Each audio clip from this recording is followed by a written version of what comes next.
In my previous videos, I have taught you about many educational philosophers like J.J. Rousseau, Sri Aurobindo Ghosh, John Dewey, and their thoughts about education. And I have also discussed about their contribution to the education field. Now I am going to teach you about meaning and nature of learning. It is the sixth chapter of your education book. By the way, this is a bureau book and this is the best book for all 12th R students of CHSE board. And in this chapter, we are going to learn about the concept of learning, various types of learning, the general characteristics of learning, the laws of learning, the concept of learning and maturation, how learning functions and as modification of human behavior. How learning functions as modification of behavior. So these are the hints of what we are going to learn. So let's start. Let's go through the chapter.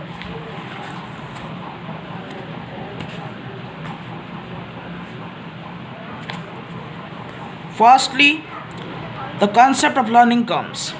So, concept of learning is divided into three parts: the earlier view of learning, the latter view of learning, and the recent view of learning.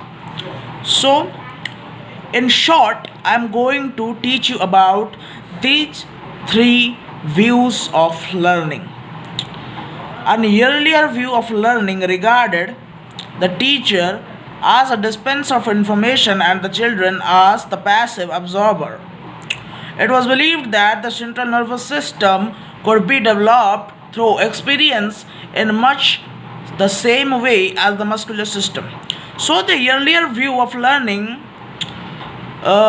said that the teachers are the source or the spreader of information, and the children, the student, you can say, are the passive absorber, the one who absorbs the information dispensed by the teachers. Okay, this is the earlier view of learning. And also in earlier view, it was believed that the central nervous system, which is related to the learning process, can be developed by the experience method by which the muscular system develops itself. As an example, you can take the gym going people. They go to gym frequently. By that, the muscle absorbs experience, and that experience, those experiences are useful for the development of the whole muscular system. Okay, I think you all are well understood the earlier view of learning. Second, the latter view of learning. A latter view regarded learning as a spatial activity, form of activity in which children respond specifically to particular stimuli in certain prescribed situation. A latter view regarded learning as a spatial form of activity in which children responded specifically to a particular stimuli in certain prescribed situation.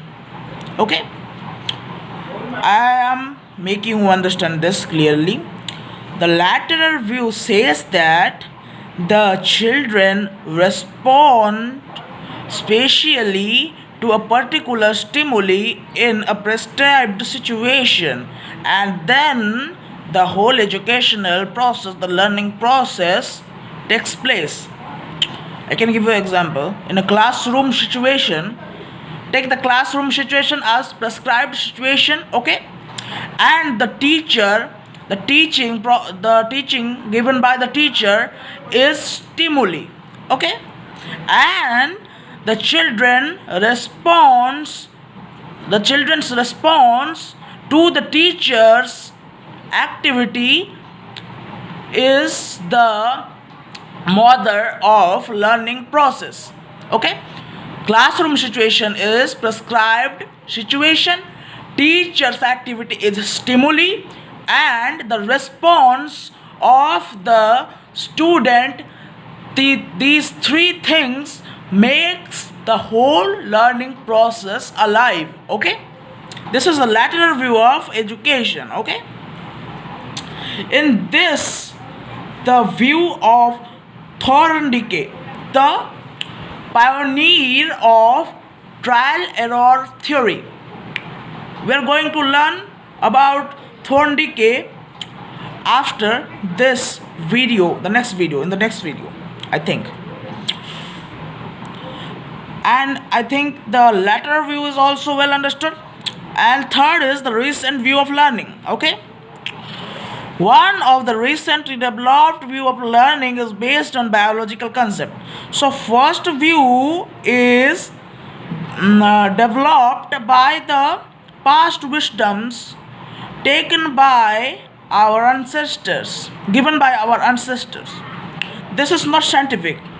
The earlier view is not scientific. Okay, the second view is you can say scientific in some sense, but not totally scientific. Okay, but the recent view of learning is based on biological concept, and a scientific experimental method is also used in this recent view of learning.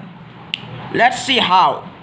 Accordingly, the living organisms develops the process of individuation from the central nervous system to the peripheral areas.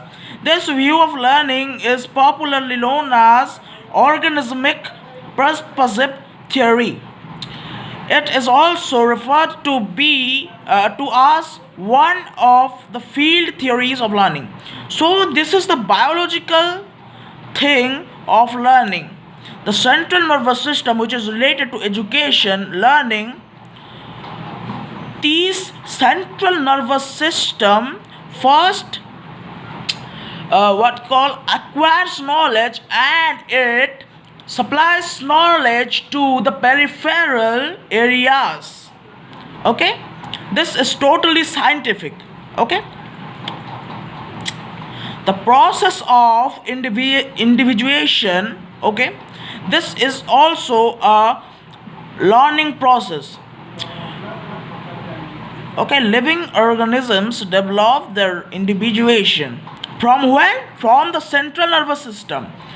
I have also told you that the central nervous system is the the main observer of education, information, knowledge. Main you cannot say, is the only observer.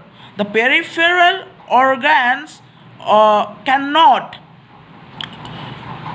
observe education, knowledge, information. The central nervous system only can observe knowledge, and then it supplies knowledge to the peripheral areas. So the recent view of learning is totally scientific and most reliable for all. Okay, I think the concept of learning is well understood. In my next video, I am going to teach you about learning defined, the views of many philosophers of education. Okay, and then we are going to learn about what? Nature of learning. In this nature of learning, the Thorndike's trial and error approach is going to be taught to you. Okay, thank you for watching my video. If you like my video, then like, share and subscribe. And if any doubt arises in your mind, then please comment me below, because I will surely solve any fundamental of your mind. Okay, don't go without subscribing my channel, because I need your support very much, and I need the growth of subscribers to make my aim reality. Okay, thank you for watching my video.